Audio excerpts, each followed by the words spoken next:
LaJoie upside down. The car does a barrel roll. 3,000 pounds. It looks like a Matchbox car just tumbling through the grass. It's almost like a freaking wind gust. It was the weirdest thing I've ever seen.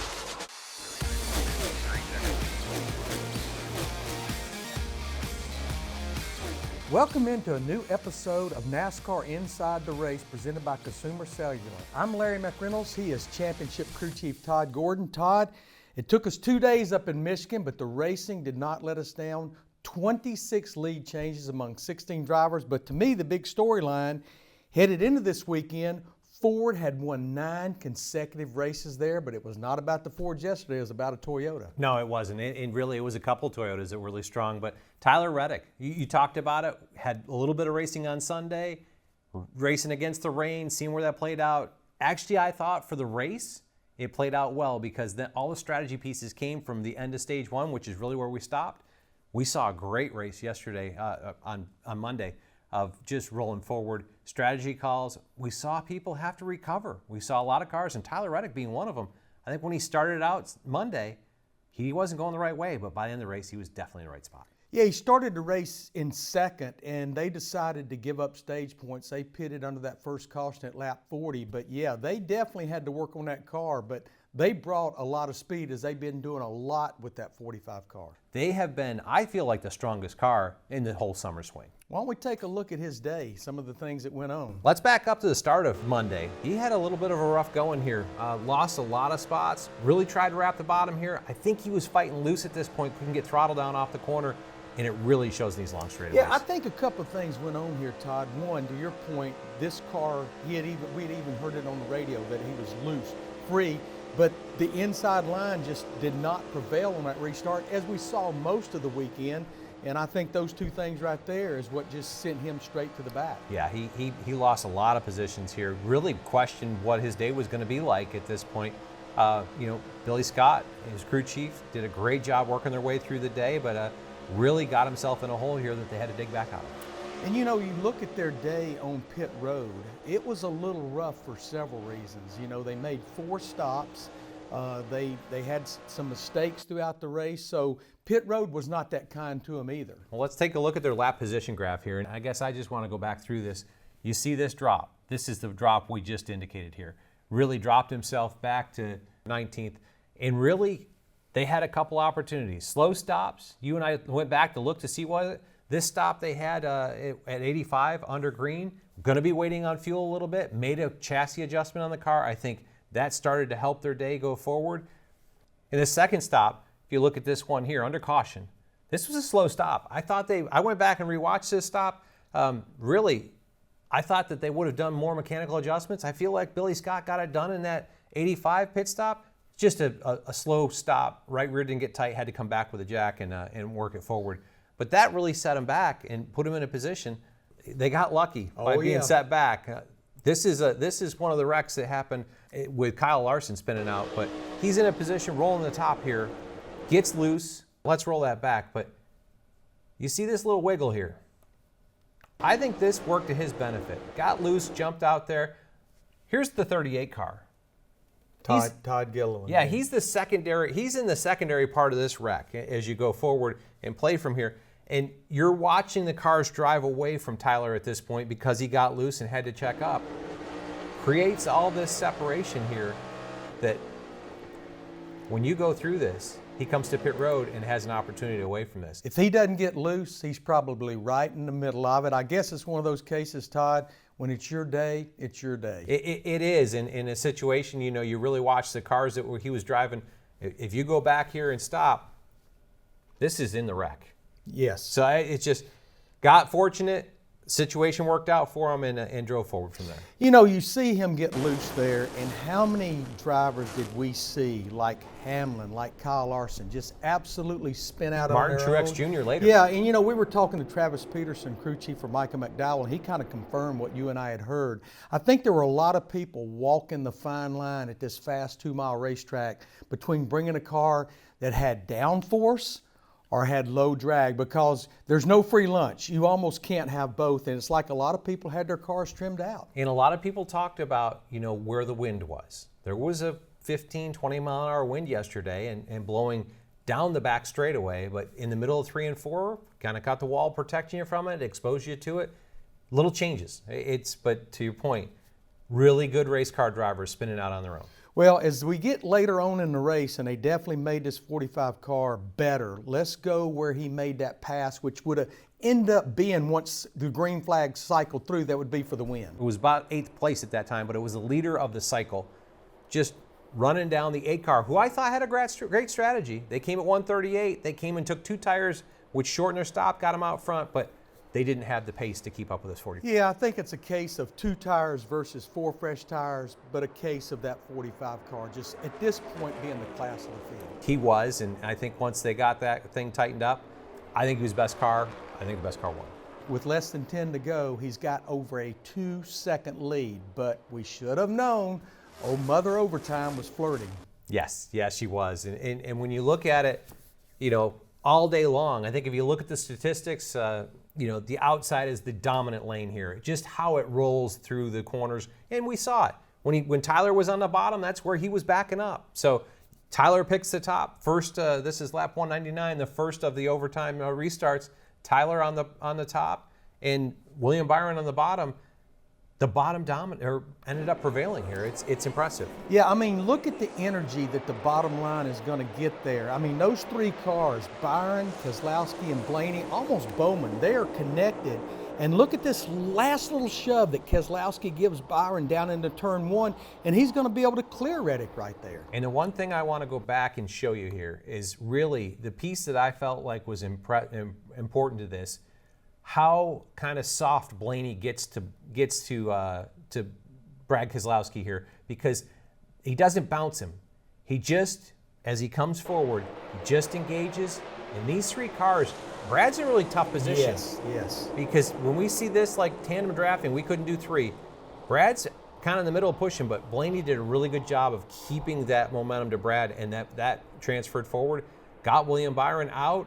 They kind of side draft back and forth. When the caution comes out for the spin in the backstretch, you look at it, Alex Bowman got into the wall, and that ended up getting Ross Chastain spun here, but William Byron has control of the race. Yeah, he was the leader, the last scoring lead that they went across when this caution came out. So now he gets to choose, and obviously he's going to choose the outside. If you look, it's just flip-flop from the last restart. You got Byron and Keselowski now on the outside, Reddick and Ty Gibbs on the inside. Yes, and a couple things here.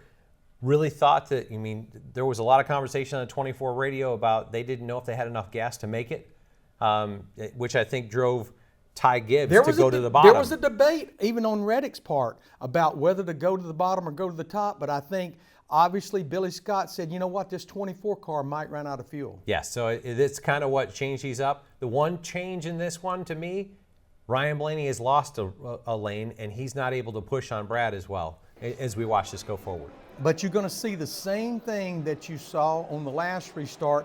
The energy is on the bottom. And look, Keselowski, he becomes disconnected with the 24 car. Right here you're going to see, and look, that energy on the bottom, Reddick, Gibbs, and Chase Elliott, but Gibbs give Tyler Reddick that big shove off into turn 1 and 2. And right there in my book, regardless of what happens. Race is won. Yeah, the fat lady is singing. She is. And because Tyler Reddick was the fastest car coming to this point, they've done such a good job of it. Really, when you looked at it, I think we can go in car on the 24 car.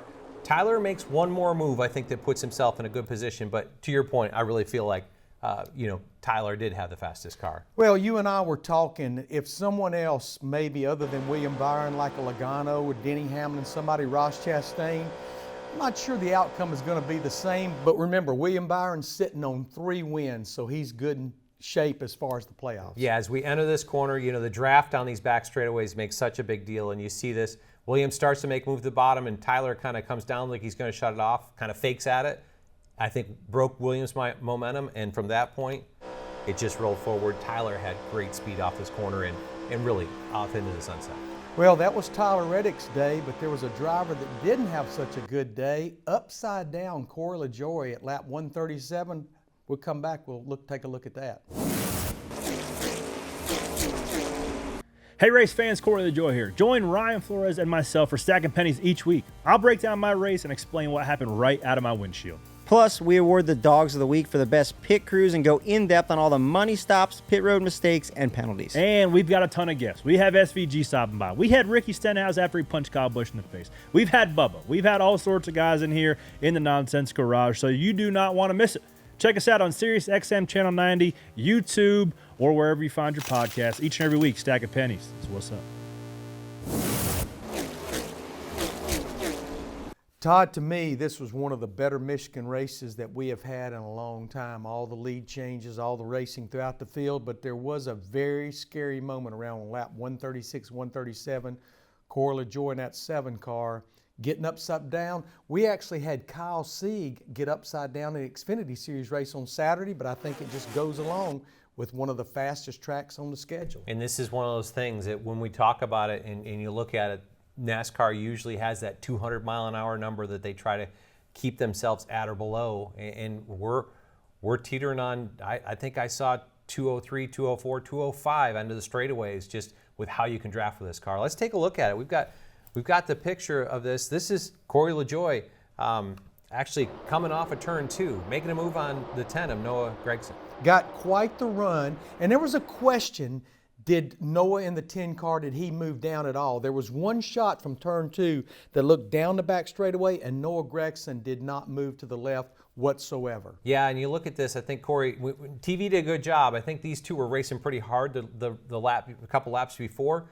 But as you watch this, Corey LaJoie just makes an aggressive move off of it, starts to spin out, and you see it at this point. Roof flaps up, hood flaps up, but right there, it's already starting to lift off. It's not even completely dead sideways, but it's already starting to pick the right side up. And I think part of this, and I'll just go back to the airplane wing. If you look at an airplane wing looks like this, right? It's round up top, then comes back. Well, we have a lot of that shape in the right sides of these cars, and that's why NASCAR went to the point of putting a roof flap on it. Why they've also got roof rails that run down both sides of the roof rails here.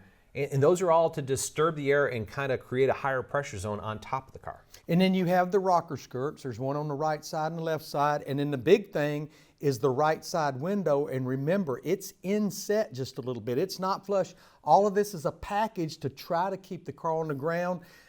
I got to believe that we know that NASCAR took this car back to the NASCAR R&D Center. They want to understand why this car took off. One of the pieces, probably 200 miles an hour just at this point. You're close to it. And brought it up. There was a 15 to 20 mile an hour headwind down the backstretch. So could have played a factor in it.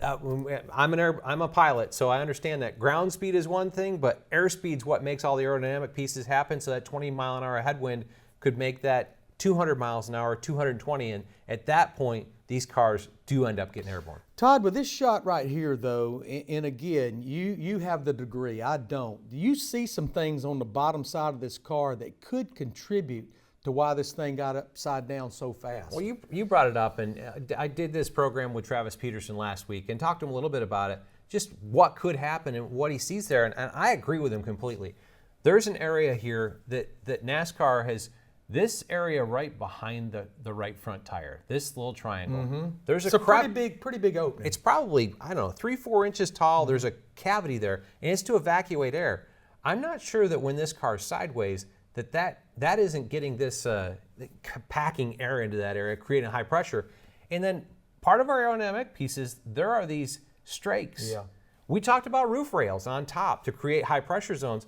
They actually, when this car gets sideways, I almost feel like that becomes a spoiler that packs more air into this area. This may create a lift zone on the right front when it's sideways.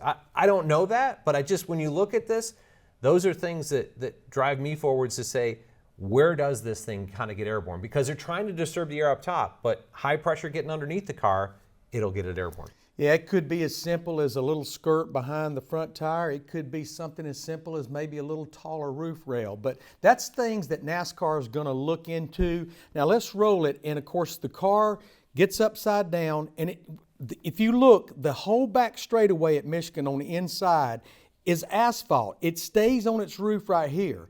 But something I don't need to do a big analysis on, I've been on this crusade. Watch what happens as he gets down there to the grass. The minute it hits that grass, to me, that's when the wreck gets violent. In my book, Todd, grass is beautiful, but it does not need to be nowhere near a racetrack, especially on a flat back straightaway. Yeah, this is definitely one of those things. And you know, to the viewer, being upside down is a scary thing, but these cars are built to have, they've got roll cages, they've got pieces there. The environment that the driver's in with the headrest and everything else, hands can't get high. This is a pretty simple ride. And really, let's go in car on this and take a look at what this looks like from in the car, because I think you get to see how kind of calm this is upside down until it gets to grass. Yeah, when I see what Corey LaJoie goes through right here, I conclude this is the reason they don't make t-shirts with crew chiefs on it. They make t-shirts with drivers' faces on it. Yeah, it's pretty calm once it gets. We actually lost coverage there because when it was tumbling, Right. it lost the connection. But I agree with you. You know, you need some way to slow the cars down, but I think in this case, like we saw, I think the grass ends up inducing flips, and it's probably a bad thing. That brings me back to what we did last year, because Yes. Daytona, we had Ryan Preece go for a heck of a run there, and grass became a player there too.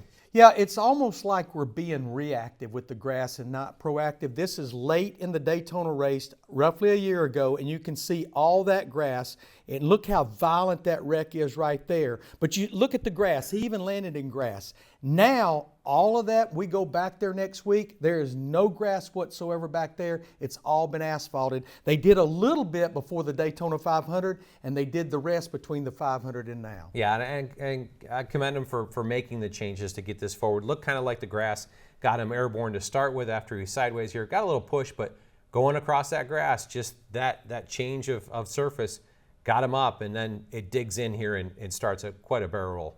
Well, hopefully with what we've seen there, what we saw at Michigan with Corey LaJoie, that every racetrack, NASCAR, they're looking at doing away with all grass anywhere near, especially the back straightaway. Speaking of Daytona, that's where we're headed. And Todd, I am so glad that I elected to leave the crew chief, because I don't want to have to deal with bubbles and regular season championship, because we've got quite a battle we're going to look at when we come back. I'm Ryan Flores. Join Kim Kuhn and myself each and every week right here at Around the Track. Whether you are going to the racetrack or watching from home, we get you ready for all things national and regional level. And we'll tell you who and what to watch for each week. Plus, we get you ready for the weekend at the racetrack, and Erica will help you place your bets to win some easy money. Be sure to check out Around the Track every Wednesday on NASCAR's YouTube channel. Well, Todd, I said it before the break. I kind of love my days as a crew chief. All we had to worry about is putting as many points in the bucket from start to finish, but these guys now having to deal with the regular season championship. But I think the big story headed to, of all places, Daytona, 2 races to go before the playoffs, is going back there to the bubble. Yeah, we've got the 12 drivers that's won races this year that's locked into the playoffs. This, of course, excludes Austin Dillon, but I mean, look at how close this is. Yeah, definitely. It's a situation, it's tight. You look at this whole box, really this has been the discussion, right? The discussion's been all the way up here. I actually feel like where we're at now, maybe we're trimming this back to these 3. Yeah, I think Martin Truex Jr., 19 car plus 77, that's well over a full race. Ty Gibbs, obviously with that top 5, did some good yesterday. And Sunday he looked like he was in trouble, but they turned their day around and got themselves a good points day, put themselves where they've got some comfort. I won't say they're out of the trouble zone, but they've at least got a cushion. Well, to me, though, also who really did good at Michigan is Chris Buescher, Scott Graves in that 17 car. Remember, they were involved in that wreck over in turn 4, and to come back and keep fighting, they came and got right side tires late in the race to come back and get a 6th place finish. Obviously, that number's looking a lot better than it did look. It is, and they really manufactured a great run on their day. Ross Chastain, unfortunate for him. He was sitting there, I think we went back and looked at it. He restarted the first overtime restart in 12th. But got caught up when Alex Bowman got kind of loose up into the wall, and the checkup, he got spun and was the caution. Lost 13 spots, ended up 25th. That put him right back there in a battle with Bubba Wallace. plus or minus 1 point. And then I think what has to be, especially on Ross Chastain and Bubba Wallace's mind, is the fact below that box. You look at Kyle Busch, you look over there at the SHR cars, you look at Michael McDowell, who has won at Daytona. Any of those drivers we know can pull in the victory lane on Saturday night, and that moves that cut line. Yeah, that'll put the cut line right here. And that then you're looking at it, you're 15 points behind Chris Buescher, 16 points behind him for Bubba Wallace. There's so many guys that could win. That's what we love about Daytona being near the cutoff line. You know, it's not the cutoff race this year, but it's one away. But there's an opportunity, and I think if you're Ross Chastain or Bubba Wallace, I think you've got to be looking at, I've got to maximize points, but I got to take an opportunity to win. And it is hard to maximize points at Daytona when it comes to scoring those stage points. It's tough. So that's the battle at the playoff bubble, but there is another battle. It's about as tight as we've ever seen it with 2 races to go, and that's that regular season championship. Yeah, this one kind of got a little separated this week. Kyle Larson was in the points lead, ended up spinning out on his own, puts himself back.